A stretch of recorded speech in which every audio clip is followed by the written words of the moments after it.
This little guy, in spite of his experience and the trauma and suffering it must have had, he had this amazing sort of will to live. Because when we got him to the Bomas, I had a young assistant who used to help me with these kind of situations. She took him over and got him onto a bottle almost immediately. And, you know, he went from strength to strength. He drank all his milk and just became stronger and stronger. And, you know, we were all very, very happy with this little guy. And it wasn't too many days after that, then it suddenly went into depression. And I realized it had developed a pneumonia.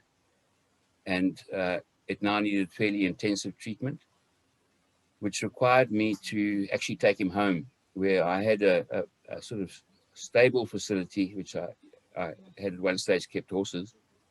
So I fixed it up and made it comfortable for him, and I put him in the stable facility and tried to sort the pneumonia out, which subsequently developed into a joint ill, which is an infection in the joints.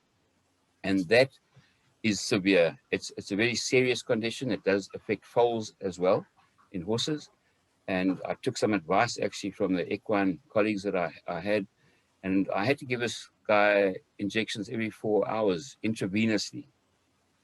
Now, in spite of his weakness and in spite of his ability, because now he's in pain, he's got an infection in the joints. He's not able to move around freely. In fact, he was basically recumbent in a sense. He could get himself on his chest, but he could not walk. But in spite of that, we persisted, and these 4 hourly injections became an absolute nightmare. I did my level best to try and keep some permanent catheters in the animals, which would have made life a lot easier. But whatever I tried, it just didn't work. The rhino managed to get them out by rubbing against the stable walls or whatever. The catheters didn't work. So I physically had to go find a vein every 4 hours and give him an injection, which is traumatic for any animal or any person for that matter. Can you imagine? And this rhino obviously resisted this attention. So every 4 hours, it became a little bit of a battle.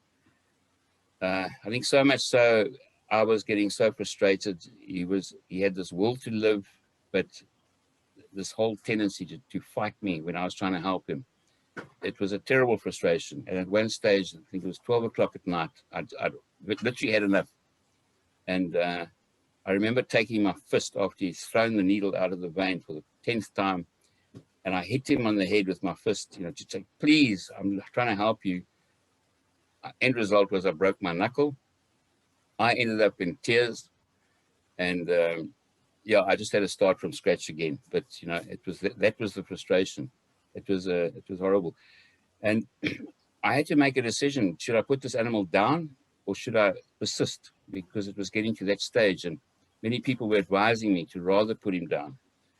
And I think it was just because he had this innate will to live that kept me going as a person, as a vet trying to help him.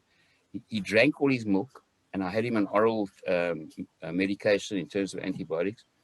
And I could sense an improvement. Certainly the pneumonia cleared up. It was just the joints that were a worry. And I tried to construct a means of supporting him through a sort of tripod system, and he fought that. I put him in a sling, and I put him on the tripod, and then he would bash himself silly, and he just resisted everything I tried to do. And I eventually resorted to using young students and young backpackers that came to the town of St. Lucia, and I approached them for some help.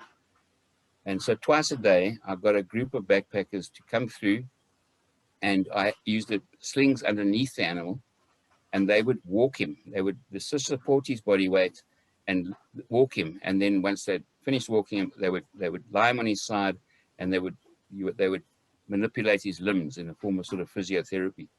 And this went on for a couple of days, and the backpackers were extremely cooperative. They loved being there. In fact, there was a particular gentleman young guy who canceled his entire trip through South Africa just to be with this rhino.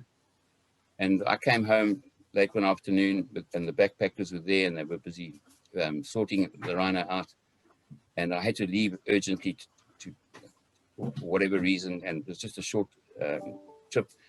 And by the time I came back, the backpackers were still there, and I walked to see how things were going, and I saw this particular guy in tears. It was an extremely emotional moment for everybody, because the rhino was walking. And since then, in a couple of days, he'd fully recovered, and he eventually found a home somewhere.